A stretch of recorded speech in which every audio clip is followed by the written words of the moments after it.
জলের ভাপে তেল ছাড়াই কিন্তু আজকে পাউরুটি বানিয়ে নেব।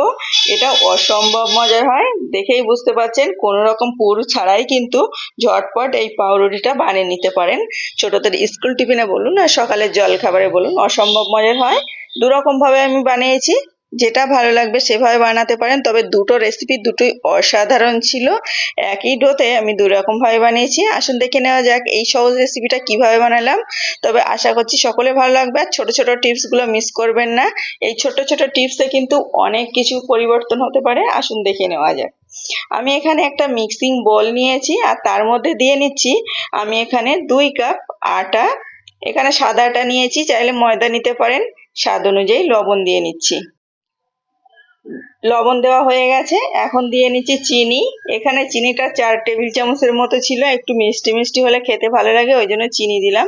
তবে দেখুন, চাইলে চিনিটা কমই বাড়িয়ে নিতে পারেন। ইস্ট 1 টেবিল চামচ।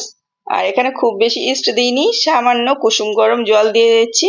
2 কাপ আটার জন্য আমি 1 কাপের মতো গরম জল ব্যবহার করেছি। অল্প অল্প করে জল দিয়ে ডোটা বানিয়ে নিতে হবে। এর আগে আমি চামচ করে একটা কিছু দিয়েছিলাম, সেটা হলো বেকিং পাউডার। 1/2 টেবিল চামচ বেকিং পাউডার দিয়েছি। এখানে চাইলে দুধ ডিম ব্যবহার করতে পারেন। আমি দুধ ডিম ছাড়াই কিন্তু বানিয়ে নিচ্ছি, একদম তুলার মতো দুটো রেসিপি। তো দেখুন, প্রথমের দিকে ভালোভাবে চামচ দিয়ে একটু মেখে নিলাম। এখন হাত দিয়ে ডলে ডলে মেখে নেব। আর এখানে অল্প অল্প করে তেল লাগিয়ে নিতে হবে হাতের মধ্যে, তাহলে আর কিন্তু হাতে তেল লেগে মানে ডোটা লেগে যাবে না। দেখুন, ডোটা একটা মানে এমন করে সফট ডো তৈরি করে নিলাম। এই তো ডোটা রেডি হয়ে গেছে। এখন ডোটা এই মিক্সিং বোলের মধ্যেই রেখে দেব। ওপর থেকে একটু তেল ব্রাশ করে দিচ্ছি, তাহলে কিন্তু ডোটা খুব কম সময় ফুলে উঠবে। আর একদম নরম করে বানিয়েছি, দেখেই বুঝতে পারছেন।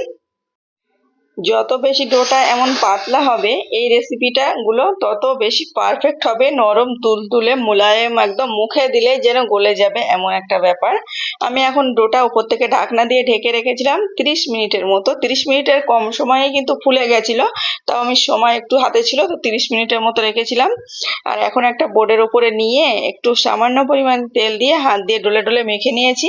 আর এখন একটু কেটে নিচ্ছি ছোট ছোট করে, পছন্দ অনুযায়ী সাইজ করে। এখানে লেচিগুলো কেটে নিতে হবে। তবে আমি 2 রকম ভাবে আজকে বানিয়েছিলাম, একটা জলের মধ্যে দিয়ে আর একটা বেক করে, যেমন সিম্পল ভাবে, কোনো রকম মাইক্রোওয়েভ না, গ্যাসের চুলাই বানিয়ে নিয়েছি। এখানে একটা প্লেটের মধ্যে তেল ব্রাশ করে তার মধ্যে সব ডো গুলো আমি একটা একটা করে বসিয়ে নিচ্ছি, সেটা আমি পরে দেখাচ্ছি। এদিকে সাইডে কিন্তু আমি কড়াই করে জল গরম করতে দিয়েছিলাম। জলটা গরম হয়ে গেছে। প্রথমে আমি এভাবে বানিয়ে নিচ্ছি। আর দেখুন, জলটা যখন ভালোভাবে ফুটে উঠেছে, এখন একটা লেচি হাত দিয়ে একটু চেপে পাতলা করে তারপরে এর মধ্যে দিয়ে নিয়েছি, কোনো রকম বেলাবেলি ঝামেলা ছাড়াই কিন্তু। আর এখন একটু ঢাকনা দিয়ে ঢেকে দিচ্ছি। দেখুন, কিছুক্ষণ পরে কিন্তু এটা ফুলে উঠবে। দেখুন, যেমন ফুলে উঠেছে আর ভিতরটা তেমনি জালিদার হয়েছে। এই ভিডিওটা এইভাবে আমি 2 থেকে 3টে বানিয়েছিলাম, খুব বেশি বানাইনি, তবে খেতে ভালো হয়েছিল। আপনারা 2 রকম ভাবে ট্রাই করতে পারবেন, যেটা ভালো লাগবে সেভাবে খেতে পারেন। তবে দুটোই অসম্ভব মজার ছিল। আমি এটা এভাবে জল ছেঁকে তুলে সবগুলো সাইডে রেখেছি, ওটা লাস্টে আমি দেখিয়ে দিচ্ছি। আর এদিকে যেগুলো এক্সট্রা ছিল এখানে বাটির মধ্যে দিয়ে আমি ঢাকনা দিয়ে ঢেকে রেখেছিলাম 30 মিনিটের মতো। 30 মিনিট অত লাগেনি, এখানে লেগেছিল 10 থেকে 15 মিনিট। আমি ঘড়ি দেখিনি, যতক্ষণ ওটা জলে ভাপাচ্ছিলাম ততক্ষণ ঢাকনা দেওয়া ঢাকা ছিল। এখন একটু এটা ফুলে উঠেছে, তারপরে আমি এখানে ডিমের কুসুম ব্রাশ করে নিচ্ছি। শুধুমাত্র ডিমের কুসুম দিয়েছি, আর কিছুই দিইনি, এটা একদম অপশনাল, না দিলেও হবে। ডিমের কুসুমটা ব্রাশ করে নেওয়ার পরে উপর থেকে একটু সাদা তিল ছড়িয়ে দিচ্ছি, দেখতেও ভালো লাগবে। সাদা তিলটা দিলে খেতে ভালো লাগে। যেহেতু মিষ্টি রুটি বা বনরুটি বলতে পারেন। মাঝের দিকে একটু কিশমিশ দিয়ে নিচ্ছি, শুধু দেখার সৌন্দর্যের জন্য। তারপরে একটা কড়াই নিয়েছি, কড়াইয়ের মধ্যে একটা স্ট্যান্ড দিয়ে এখন এই যে পাত্রটা আমি বসিয়ে নিচ্ছি। এটা বসিয়ে দিয়ে তারপরে কিন্তু আমি ঢাকনা দিয়ে ঢেকে রেখে দিচ্ছি। এখানে 15 মিনিট আমি রেখেছিলাম। 15 মিনিট পরে কিন্তু রুটিটা রেডি হয়ে যাবে। দেখুন, 15 মিনিট পরে আমি তুলে দেখাচ্ছি কেমন হয়েছে। অসম্ভব মজার হয়েছে।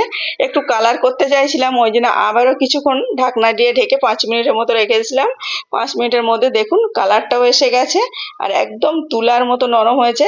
খুব গরম ছিল, আমি গরম অবস্থায় তুলতে যাচ্ছিলাম, এতটা পারফেক্ট হয়েছে, দেখে অনেক বেশি ভালো লাগছে। আর ফুলে বাটিটা ভরে উপরের দিকে অনেকটাই উঠে গেছে। যে কোনো জিনিস দেখতে লোভনীয় হলে খেতে অনেক বেশি ভালো লাগে, মন থেকে ভালো লাগে।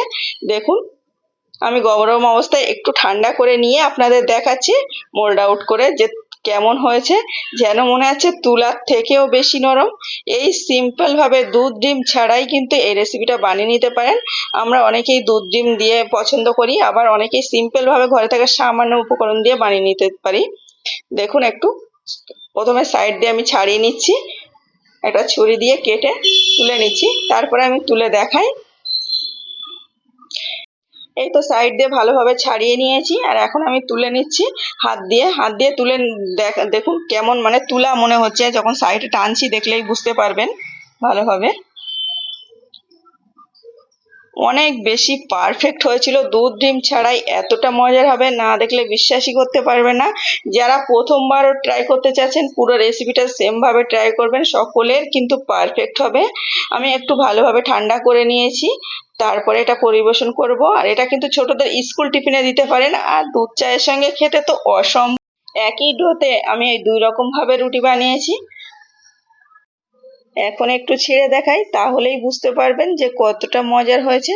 দেখুন, খুব কম সময়ে গ্যাসের চুলায় কোনো রকম মাইক্রোওয়েভ ছাড়াই কিন্তু এতটা পারফেক্ট ভাবে এই রেসিপিগুলো বানিয়ে নিতে পারেন।